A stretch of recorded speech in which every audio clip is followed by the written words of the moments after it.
Office of Curriculum Instruction, specifically the literacy team. Oxon Hill High School is one of my schools. I'm an instructional specialist for literacy, and I have 17 schools that I support around the Systemic Literacy Initiative. So the focus for today is to prepare for the CTE literacy task. It actually doesn't take place until the month of February, but Mr. Nowitzki reached out and asked me to come as a precursor to the work that you'll be doing in February. So what I thought we would do is I scaffolded this presentation into two parts, and I think we're scheduled to do the second half of this in another week or so. So we'll walk through the components of the literacy task to go through, to set the expectation of what students will have to do, but also to build your capacity around the different literacy strategies that are embedded, and talk a little bit about how some of these strategies could be applicable to your courses. So, and this presentation will be posted in the toolkit, the literacy toolkit, and I'll share the information with you in a little bit. This is a very dynamic presentation. The reason why I'm saying that is because of the fact that CTE doesn't implement till February. We're still building upon the second half of this presentation in preparation for the implementation in February. So as soon as it's done, and I actually have a meeting with folks from CTE in another week or so, we'll walk through all those components and it'll be placed on the toolkit website. So the purpose in this presentation, it is actually meant to be a turnkey presentation that you would use with your students. And what I mean by that is it has all the aspects that you will need to actually do the literacy task from start to finish. So it has collaborative conversation pieces built in. There's some modeling of it. And the reason why this is significant is because we think about our high school students and they have to pass the 10th grade PARCC assessment in order to graduate. We talk about SAT.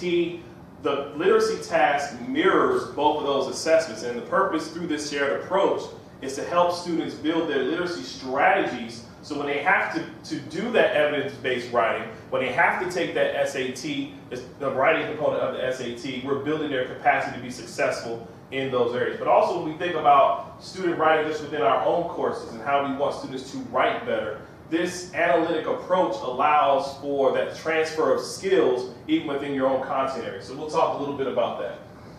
All right, so I'm going to move forward with our objective.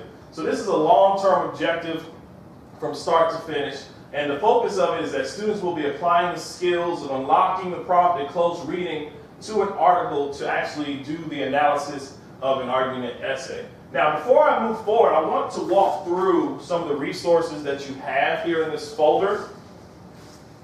So if you take a minute, open the folder. On the right side of the folder, we have the CTE literacy task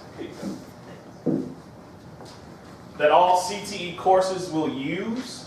So it is a general literacy task, so it is not content specific. So I'll say it again, it's a general literacy task. If you notice, the title of the actual prompt is more than one way the case for a high quality CTE. So in our collaboration, when I say our, the literacy team's collaboration with the college career and readiness intervention programs, we decided that this particular article would cover all CTE courses because it's talking about making a case for high quality CTE and how that propels students to be college and career ready. So this is the actual prompt that we'll kind of walk through today, but also behind that prompt is the actual article that we'll talk about. On the left side of the folder, this is kind of a student resource packet that aligns to the presentation. So it's scaffolded out so that if your students needed to follow along with the presentation to make it interactive, to have that gradual release of responsibility where you're modeling some, the students are doing some of the work, they have the collaborative conversations, these components will align to the presentation, and I'll kind of demonstrate that as we walk through. Now, I know you have devices here at Oxon Hill, so we do have an online version of this, so you don't have to use the paper version. So students will be able to access this online and do it on your iPads or their laptops or their phones or what have you, whatever they have accessible. Then behind that document, this is just a feedback form. And the purpose of this feedback form, because as you know, students are doing this literacy task in multiple content areas throughout the year. So in order for students to grow in terms of their writing, we have to provide them with some type of feedback after they actually do the essay. So the expectation is that teachers would use this checklist just to say, okay, this is what the student did well, here's what they need to improve on, so that when they do the next implementation with the next content area, they have at least that framework to work with. So this is just a suggested feedback tool that can be used to provide that with students. All right, so in this piece, we have a placeholder, and the purpose of this placeholder is to talk a little bit about how would you engage the students in the literacy task, how could you use a possible warm-up that will connect with today's objective. So we can just leave that blank for you to insert there. And so what we're going to start first is looking at unlocking the prompt and reading for the gist. So the purpose in unlocking the prompt, as you probably know by now, is to help students make meaning of what is being asked of them. So the first steps in unlocking the prompt is to read the prompt carefully. So if you take a minute, this is the actual prompt. And how many people have seen this prompted article before? Okay. So you should have some familiarity with it. So what I'm going to ask you to do, and we'll do this together, is just take a minute to read the prompt. And in you reading the prompt, the next steps will be to circle the key directional verbs and underline the important ideas.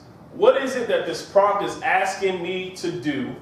So then that way I have a firm understanding of what I need to do moving forward when it comes to analyzing what's in the article and actually writing the essay. So just take a few minutes to actually read the prompt, and then we'll walk through circling what those key directional verbs are and underlining those important ideas. So let me give you 3 minutes to do that, and we'll have a brief discussion.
All right, so let's take a minute just to walk through this so that we make sure that we're all on the same page.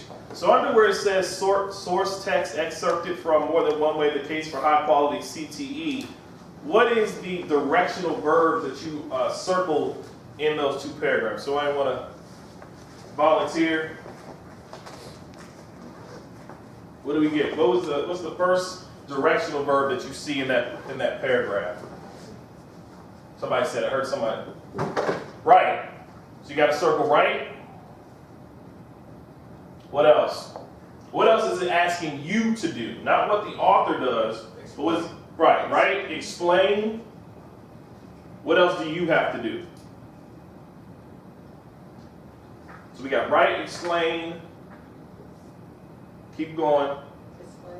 What do you have to do in your essay? Explain. Analyze. So we have write, explain, analyze. What else? You're going to also circle be sure, right? Because it's asking you to be sure, and we'll come back to underline those important ideas. But in that last section, what are we going to circle after that? Focus. Well, your analysis focuses. You don't necessarily focus. But that is an important aspect. We'll talk about that here in a second. But those last two sentences, well, that last sentence, what do you have to? Well, that's not. Now, here's the tricky part. We're not going to circle that because that's not what you're going to do. But we're going to circle explain because that's important. And you have to explain how the author builds an argument. Now, let's go back for a second and circle back. So, what are some of the important ideas that we have to underline? So, we circle the key directional verbs. So, we go back to write. What is it that we should have underlined? Essay. Right, write an essay. And the reason why that's important because, our students will write one paragraph. They'll maybe write a BCR answer. We want to be sure that students are writing 5-paragraph essays through this process. They're writing a 5-paragraph essay, and where they have to do what? What do they have to focus on when they're writing this essay? Stone's argument. Right, so we're going to underline where it says, James Stone builds an argument to persuade his audience that a high-quality CTE program provides students with the knowledge and skills to transition into the workforce and or education beyond high school. So you want to underline that whole piece. And I'll even put a star